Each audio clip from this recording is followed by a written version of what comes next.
Hi, everyone. Welcome to Art and Talk. Thank you so much for being with us today. If you've been watching us for a while, thank you. We appreciate your support. If you're new to us, Art and Talk is all about meeting artists and being inspired. We embrace the traditional arts and the spiritual arts to bring you diverse and quality interviews to watch and to be inspired by. I'm Leslie Sue, the host for Art and Talk. And today we have a guest poet and writer, and we'll be looking into two of his books that will soon be out, hopefully in December. And he'll be reading a selection from both of them for us, and we'll be finding out what his book, Same Stories and A Wounded Soldier, is all about. Again, thank you so much for being with us. I'd like to welcome our guest for today, Eric Lambati. Hi, Eric, welcome. Thanks. It's an honor to be here. Oh, yeah, it's great to have you here. All right. So, in your bio that you sent to us, Eric, you said that you started to write at 17. Can you tell us how did all that begin? What were the influences? What inspired you to all of a sudden at 17 start to write? I don't think there was no motivation for that, but I remember writing my first poem, and my friend Emmanuel saw it. He was impressed when he read it. So I just get motivated from him up to now. Just keep writing, and people like my poems. And I think it's just what happens. There was no motivation like a role model or what or something. Just happened. So it just sort of happened, and your friend Emmanuel really liked it, and then you just kind of felt like encouraged because he just kind of encouraged you, and that kind of kept the momentum going. Yeah, I think it was just like that. I remember I wrote my first poem was the title was My Rose Flower.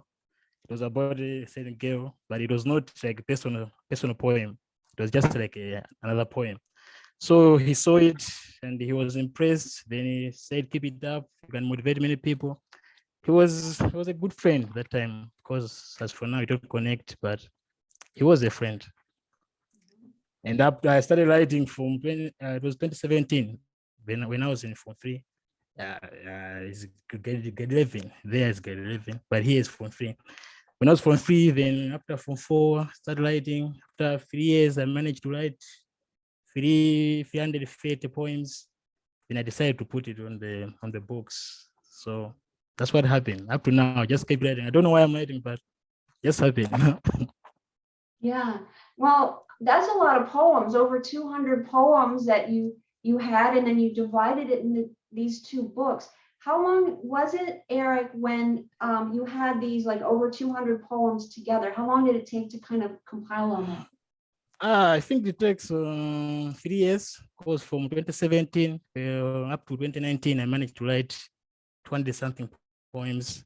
Then it was not a friend, but it was a friend of my dad. He said, "Why can't you just put them in the books for easy reading for people, different people?"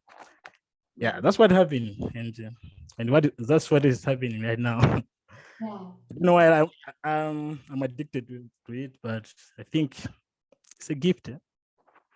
I take it as a gift. Yeah. Yeah, yeah, absolutely. Well, you know what? Let's go ahead and dive into some of your poems. So we can go ahead and start with Same Stories. I'm going to pull up the image. Can you tell us what is Same Stories about, Eric? I think when I was writing the book, the same stories was about the same feelings, depression, pain, love, which as human beings we share. And some of the poems are fiction, of course. Some of them are non-fiction, Mhm. but many of the poems are personal poems. Uh, Something which I felt when I was depressed. We all get depressed sometimes. So when I was depressed, when I get motivated from different things, different likes, that's what happened. Same stories. Yeah. And like a title, same stories. It's like same as human beings. We share same stories. We have same feelings, same love, depression, same as pain. Everything is like a same stories. That's why it's same stories. We are different, but we share same stories. That's what the poem is about. The book is about. I mean, Yeah. Yeah, that's so beautiful. It's like you're saying that we all have this like common thread, no matter who we are as human beings, as you said, maybe experiencing some type of pain, some type of depression, could be love. And that's sort of like the interconnecting thread that we all share. And as you said, it's like the same stories that we all have from time to time. Yeah, I think that's it. Yeah. So, and also it sounded like you were saying that sometimes when you felt kind of depressed, you would kind of lean into your writings. Yeah, that's what I said. Mhm. I think as a writer, as everyone else, when you have a gift of writing, or you're a singer, or you do acting, we all feel this. Sometimes we get depressed from different things. eh? So the only way to get over it is by writing it. As a writer, as actors, they just act it. As a musician, they sing it. But as for me, I'm just a writer and a poetess. So the only way to get my depression things is the writing, put them down on the paper, and I share them to some people, the leaders, I mean. Mhm. Yeah. Let's go ahead, Eric, if you don't mind. Could we hear one of the poems from Same Stories? Oh, yeah. I know it just some seconds.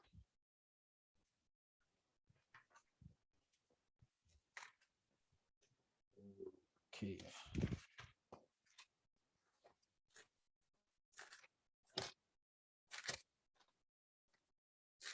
Okay. This one is the title is Notice Some Things. Here it goes. We notice presence of air when leaves vibrate. We notice the stories, the ones we can relate. We notice light when the darkness fade away. We return when you're far away. We notice stars when the sun is set, though we love them both. Symbols of every cloud, their wings cover the sun. Slowly, it starts to rain. We notice that too. When it's done, cloud form a meeting. We notice rainbow too. We notice moon getting pregnant. When it started to grow, time was there. When memories and violent mixed, even when we separated, ground hold our tears. We notice that too. We also have a purpose. We do forget that too. Let me remind you too. Start noticing things. Notice this too. What do you notice? I think that's the end of the that poem. Yeah, Yeah. mhm. So, and you're like inviting us to be like more aware. You're very descriptive and bringing in like the elements of nature as I was hearing you read the poem, and then you're kind of ending it to see like you're like saying, okay, what are you being observant of? Tell us what this Yeah. poem's about. Yeah. When I was writing this poem, it was about there are two meanings from the poems. First meaning is the surface meaning. Like we take some things for granted, like air, like nature, take them for granted. But we don't notice them that they are there for a reason. Like air, we use them for different things. Same as water, we use them for different things. But we take them for granted because we see them every day in our life. We don't notice them as a special things to us. It's a gift. For me, I take them as a gift. Air as a gift. Same as water, same as different things. That was the first meaning of the poem. The second one was about it's about the noticing other people's gift, like talents. Some of us we don't notice other people's gift, talents, what they have. We take them for granted. And some people, because of a fear of being loved, being embarrassed, different things, they end up hiding their gifts. That's what the thing the poem is about. Like there are some talents which are hidden, which can help someone lives. We're all depressed. As I said already, we all get depressed sometimes. And the only way we can heal it by reading, um, the music, different things. So when you have a talent, when you want to share it, you're afraid of someone, I think the only way to do it is sharing a gift. That's the meaning of the second theme, I think. Yeah, that's really beautiful. Your messages are super beautiful, Eric. So you're basically saying not to hide whatever your gift is, whatever area it's in, and that the only way um, to do it is to share it. And you're saying, like, not to have any fear about it, and just to kind of, share it, let it kind of just be out there and be in the light. Is that correct? Yeah, that's what I'm saying. The only way of getting over something is sharing it. They say sharing is caring here in Africa. I don't know if the same proverb applies there, but sharing is caring. When you're sharing your talent, which means you are caring of your friend, your neighbors. Uh, eh, yeah, that's what it's all about. You Yeah. share your talent, don't fear of anything. Of course, fear is normal. It's okay to fear. But the only way to get over something is sharing it. Someone reads it and he give you some comments. If he or she likes the thing you are doing, if they don't like the thing you are doing, it's okay. It's like you can't please everybody in this life. So that's one of the thing we do as human beings. We share, we care for our neighbors. Yeah, I like that. Sharing is caring. When you write your poetry and when you were kind of putting this together, um, was it easy for you to then decide to share it in a book format? I mean, is this something that comes naturally to you, or is it something that was a little bit difficult for you and you can kind of relate to it? How does that kind of play out for you? I think I can't say it's natural and I can't say it's not natural, but I think it's natural. I think like the only way I can share my poems and through the books and the social medias, like I do these days.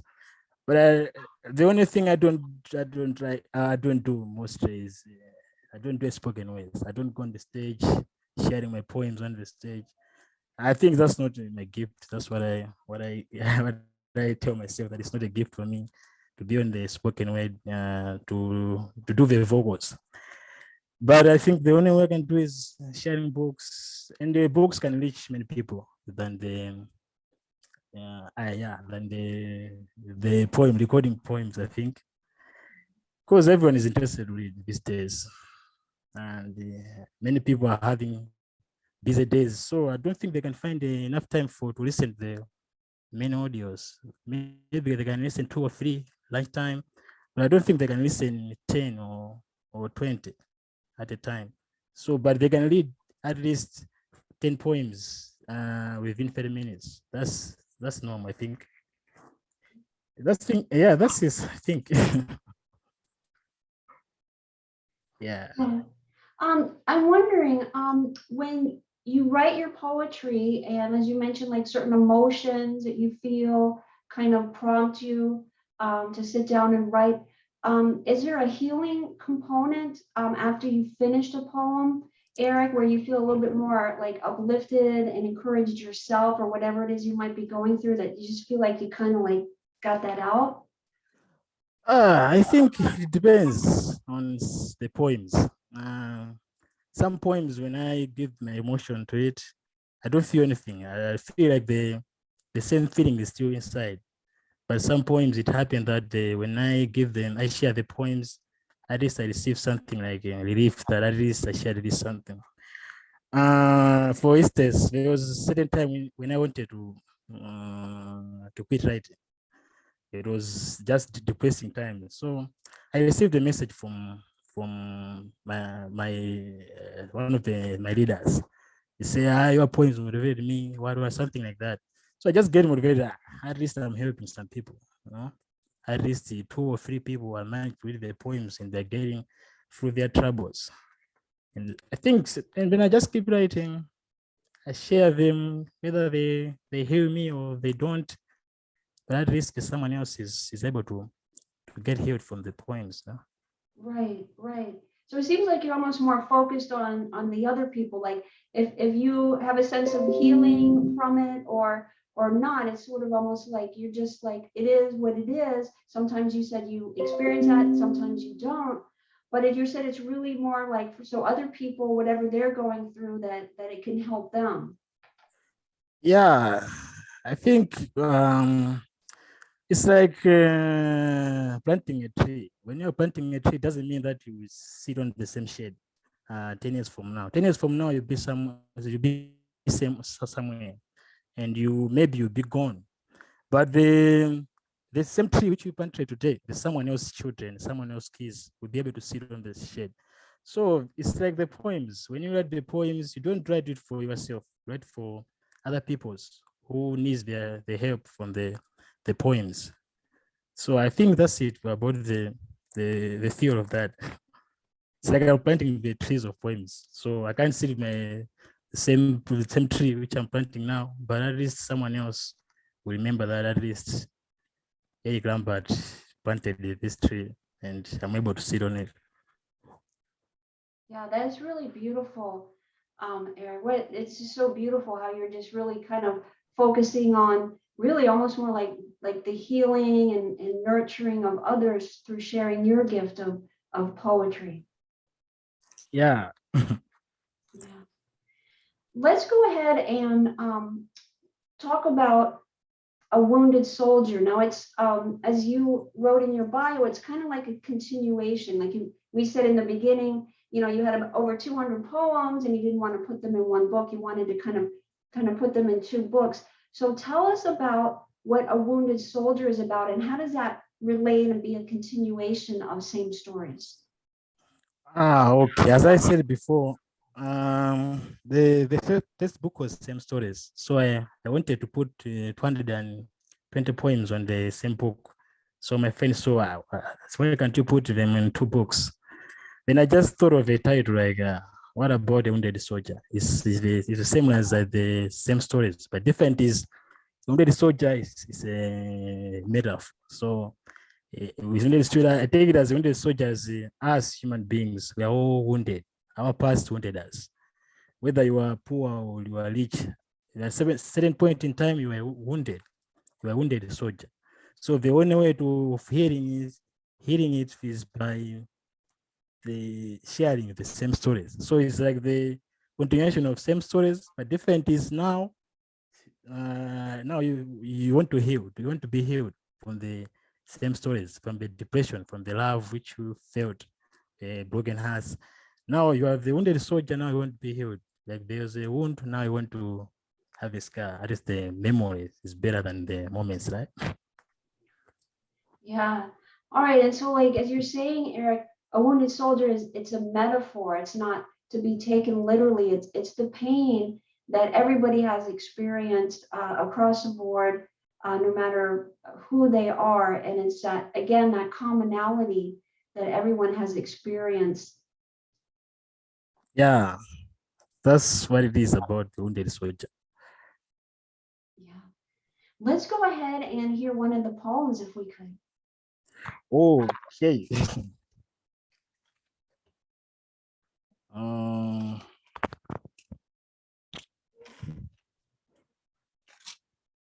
this one is about the when you meet love. Here it goes. You try to impress them, but they blame you for their lame hearts. You try to build them, to guide them, but they blame you for changing them. Time mark. He was after good time when you are looking for love. You end up on parallel lines. He was hiding when you are seeking. You end up on a series of heartbreaks. He was speeding when you are slowing down. You end up on being paralyzed.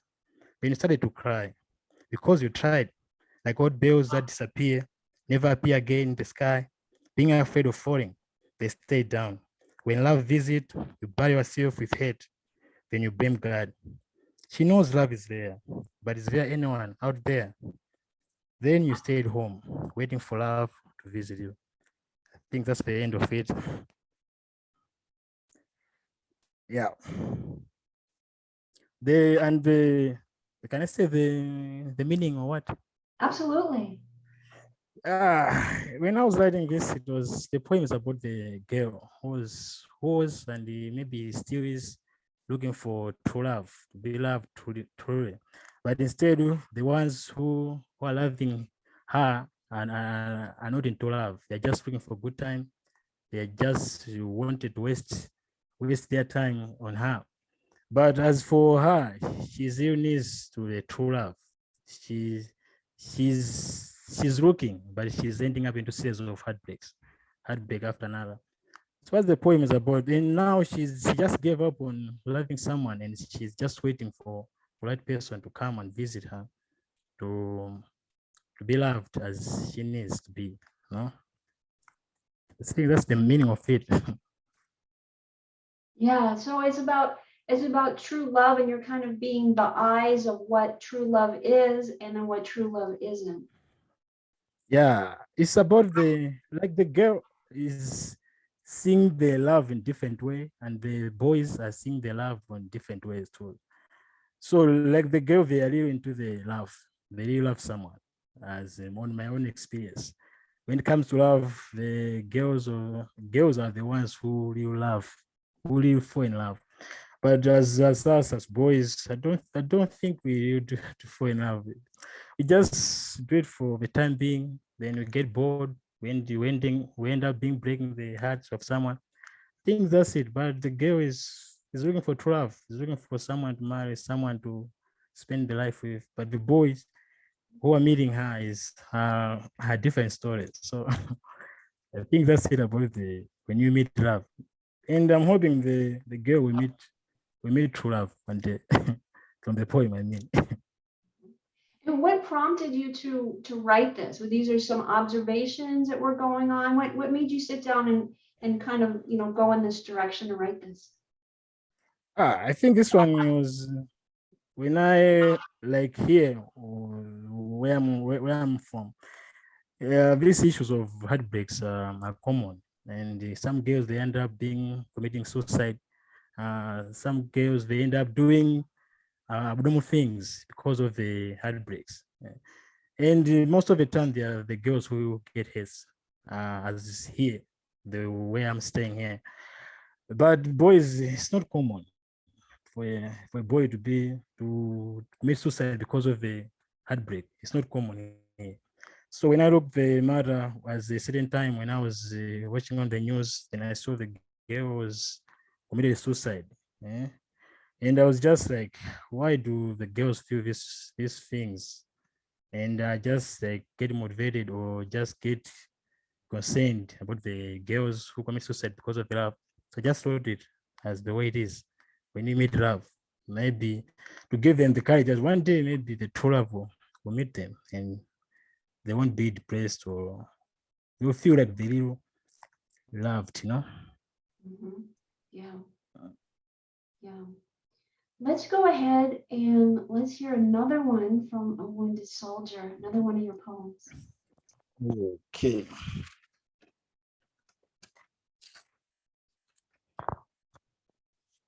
Okay, this one is time that speak. Point where peak is, notice where voice speak, reach where ways connect, feel where head begin. This is where an nymph was born. Never written a plan.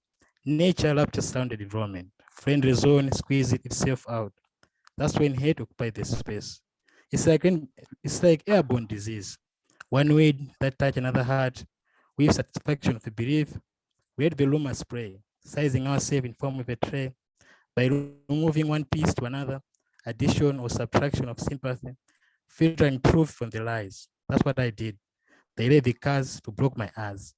Just with age, they paint an image to destroy my formula of love. Hate is resting in an empty room filled with empty lies. Things will change. Love will stay, and truth will fill the room. One day is just a one day. That's it. The poem. The poem was about the persona is just complaining.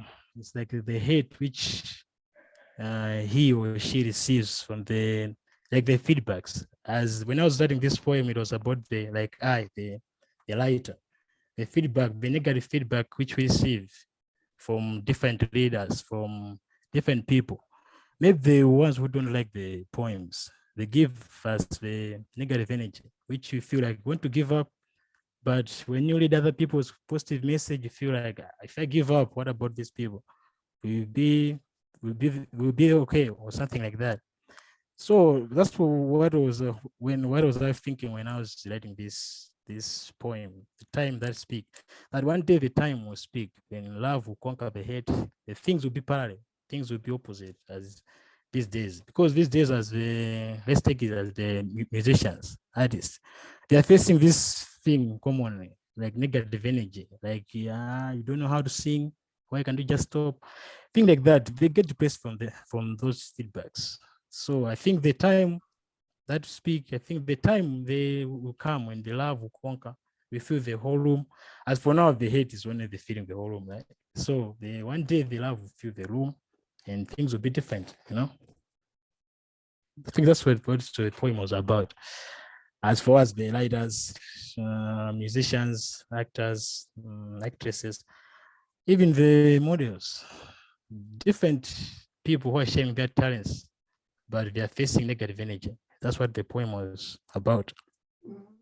Yeah, you write about a lot of very deep subjects. It seems like a little bit more, at least from what we've heard thus far, in a wounded soldier. And I love how you said that, you know, there's almost like that hope, almost like that seed being born of that love will conquer, that love, as you said, will, you know, take over the mind, and just that those words of strength and encouragement, and I also had a sense of like perseverance, like just to continue on. Do you feel that as well? Yeah, I think as a writers like us, this thing really affect us. You know, I can't try, but just we keep on writing, we keep on doing what we do best, because the only thing that matters in this life is now. We don't know if then is just gone, right? But if it more will come, we don't know that. But now matters most. So the best moment is now. So when you write, when you share poems, at least when you pass away or when you something happened to you, I think the poems will speak for you. The poems will remind them that you once lived and you once loved and you once had the feeling of wanting to change the world as it is now. Yeah. Yeah, yeah. That is so beautiful, Eric. It's very visionary, you know, and all the different things that you're saying, like seeing the world as it is, and then also, you know, sharing that in your poetry, but also bringing a whole other reality in the sense of how you envision the world to be. Yeah.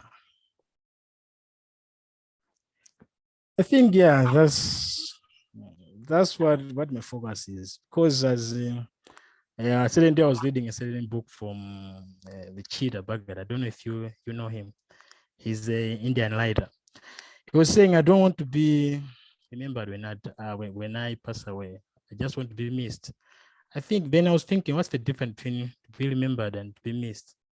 And the difference is to be remembered, which means you can be remembered in different ways. You can be remembered as someone who did bad things in this world, but be missed. The people only miss the people who did different in this world, in this life. So if like anyone can be remembered, eh? But it's hard to be missed from the different people. So I think there's a strong way that say to be missed is it's good to be missed than to be remembered. Eh? Mhm. Because like missing to be missed is a special. Not many get missed from their parents, their relatives, from the world, but only miss few people who manage to make a change in this world. I Mhm. think that's my focus is on that one day I'll be missed, not be remembered as it Mhm. is now. Yeah. Yeah. Yeah, that's a really interesting, you know, distinction that you brought up. And so through your poetry, that's sort of like your instrument of change. Yeah, of course. I see it as a change. Though not many readers are being able to find these poems, but at least a few who are reading them, they are meeting this change. I hope one day many will be able to meet this change. Yeah. Mhm. I have a question for you, Eric. I Yeah. asked a couple other poets that we've brought on, what do you feel is the job? I use that word loosely, but what do you feel is the job of the poet, of any poet? I think every poem, every every poet has a different motivations, different motive why he or she write the poems. Mhm. Uh, and I can say as the general that this is the job of a poet. But as for few people, as for many, I can't say many, but few who are really able to express their feelings. The only way to, as a poet, to express the good poems, I think, is by sharing your own story. When you share one story, your story is different from another. So when you share a story, the people they are reading the new things from the world because we are sharing your story, not their story or a general story. So as a poetry, I think as if we can focus on the sharing our own stories, I think the world can be a better place because the world these days is isn't in the good mood, but our stories can change someone, you know.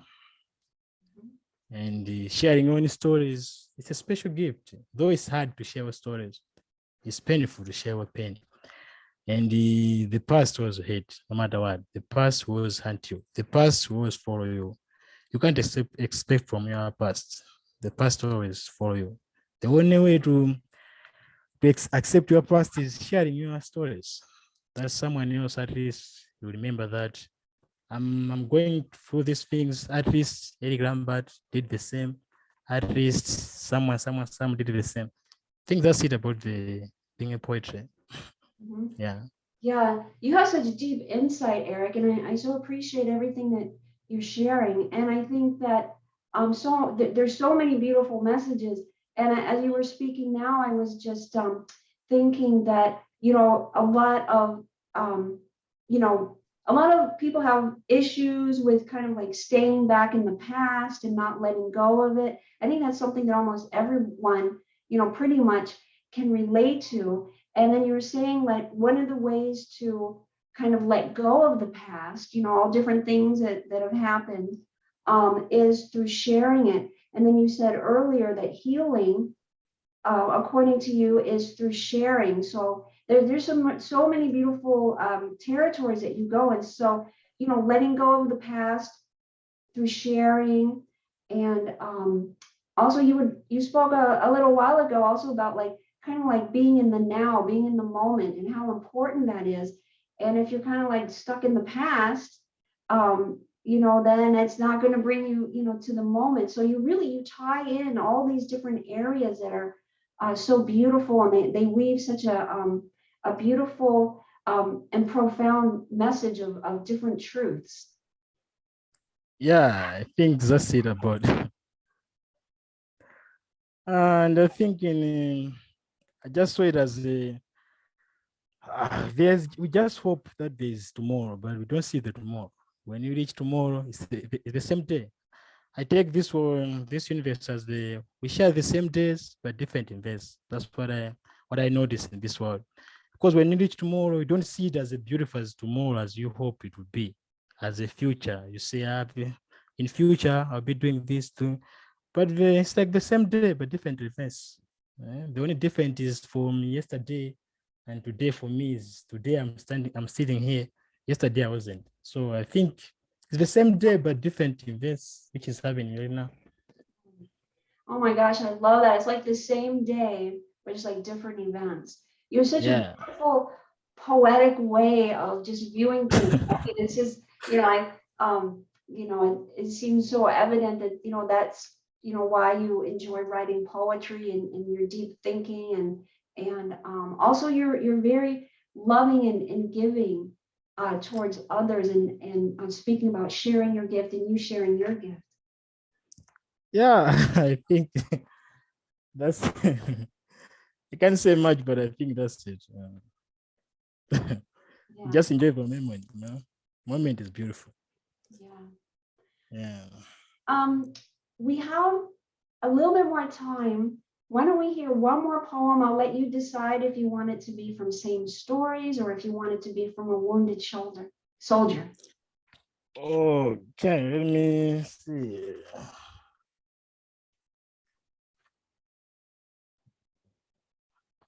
Okay, this is, I remember, here it goes. I remember discovering tears of love that brought sweat of betrayal. Snow out visited our season.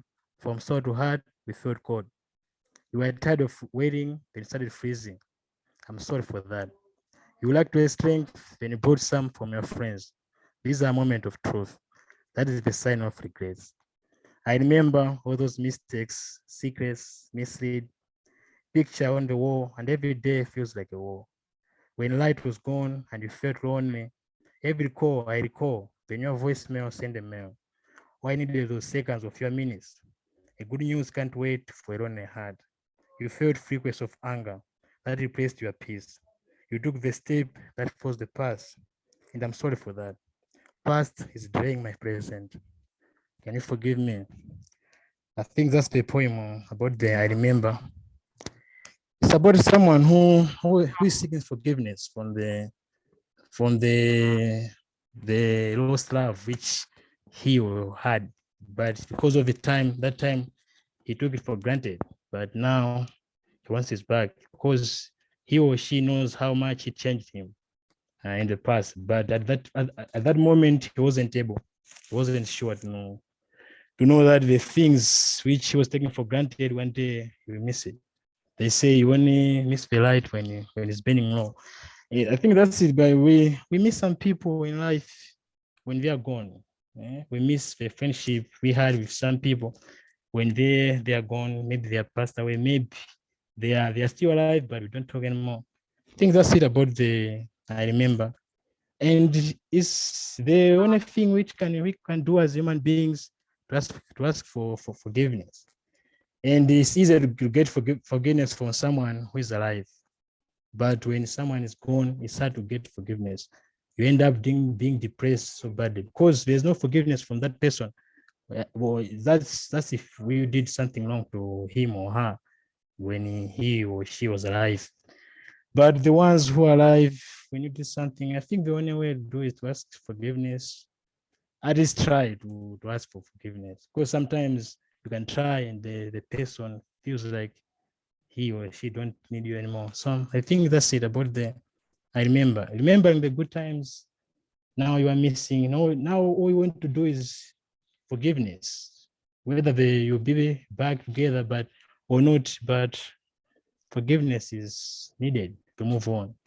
And some people find it very difficult to move on because of the forgiveness. They are not being forgiven from their loved one. The ones they had they broke. Like I was saying that like here where I'm staying here, many girls are committing suicide because of heartbreaks. So just imagine you break someone's heart and she committed suicide.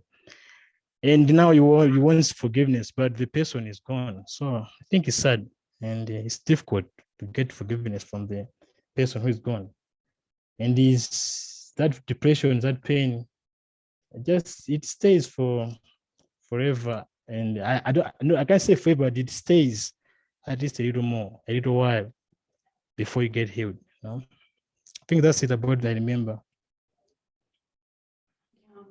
That's a beautiful message too, Eric, all that you shared and the whole, theme of forgiveness and, in all capacities, whether, directing it to a person that's here or, and then looking at, if they're not here and the whole issue of taking things for granted.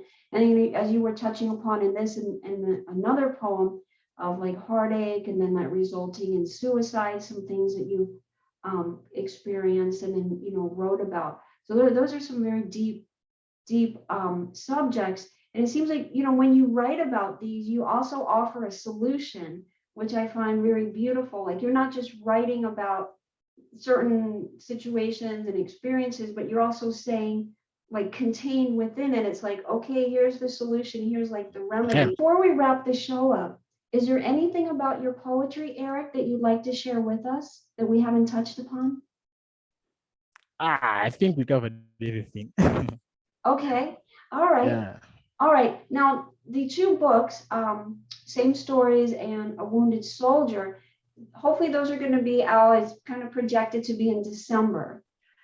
Yeah, was hoping so to publish them before December, because I was planning on publishing them last year, but because of some problems, it didn't happen. But I was planning at least this before December, at least can be able to have them on Amazon and the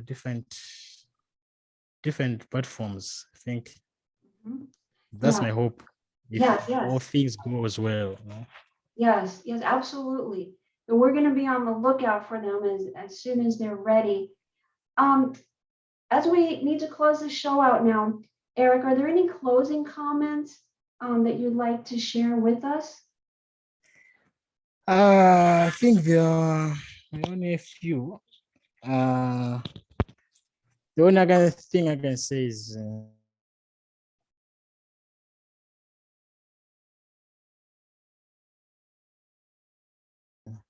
I'm blank. I think let's just enjoy for this moment. I can't say much. I think I'm blank. Do you have any words of encouragement? I mean, this whole interview has been a huge amount of words of encouragement. Let's say maybe somebody is watching and maybe they started to write, but maybe, so it is, as you mentioned before, it can be a little scary. Can you have some fear when you're sharing a lot of things, that one writes in their poetry? So give us a little bit of like how we can like step out a little bit out of fear and go ahead and maybe publish a book or maybe go ahead and do some more writings. Okay, I think what I'm gonna say is we all get scared sometimes. We all get nervous. Like before this interview, I can't try. I was nervous, but when you step out from the darkness, when you see the light, that's when you start to live. And it's okay to be scared. It's okay to feel depressed. It's okay to feel kind of a pain. We share the same stories. Yeah? Nobody is perfect. What I can say is, and maybe some people think like because you are poor, because you are rich, you don't feel this kind of things. But everyone feels this pain in different ways. When you are poor, you feel your pain according to your level. When you are rich, you feel your pain according to your level. Like for example, like let's take as myself, like I'm poor. I don't have a car in simple way. And there's some problems which I can't feel like they are pain to me, like fuel, there's no fuel, there's something like that. But there are some problems which are matters to me. And that's the difference of the pain, but we all feel this kind of pain. And it's okay. And the only thing that depresses us as writers, anyone who is trying their best to reach on the top, is we only have this problem of getting famous, getting fame. They don't focus on the message. And what I can say is like what I do myself is I focus on the message. With good message, with good points, I think you can get whatever you want from there. So let's start with the good message first. Let's hope the message of hope, of pain, of everything. So when you do that, when you share your story, as I already said, I think the rest will come. But if when you focus on the fame, on money, or other things which you admire most, I think it's very very difficult. I think to experience this kind of things. Yeah, yeah. That's a beautiful way to close out the show on, the focus is really, as you were saying, Eric, is really on the sharing of the story and how that aids in healing, how that aids in kind of letting go of the past and all these other beautiful, messages that you have intertwined. And I love how you say it's okay to have pain. It's okay if you're lonely. It's okay if you feel, depressed, that you're just like, that's okay. And through sharing it, there's this these like doors open of healing, and as you said, the rest will just happen and just kind of have that almost like pure sense of focus and intention. Yeah, I think that's it. Yeah, Eric, it has been so awesome to connect with you and for you to share all of your wisdom and all the readings that you shared with us. Before we close out, let us know your social media connections so that we can stay connected with you. Okay, I'm on Facebook. I have a page there, Lambert Poems, and on Twitter at Eric Lambert, Instagram, Eric Lambert. And also recorded some poems on their own YouTube, Eric Lambert. I think I have 2 or 3 of them recorded and 1 video of it. I think that's it. Eric, thank you so much for being our guest today on Art and Talk. And we'll be on the lookout in December for those books to be published. If they're out sooner or whenever they're out, definitely let us know. I will. And it's an honor to be here at this moment. Yeah.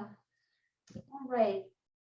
Eric, thanks again. And we're wishing you the best of everything and all that you shared with us. Thank you so much, Eric. You're welcome. Right. Best wishes.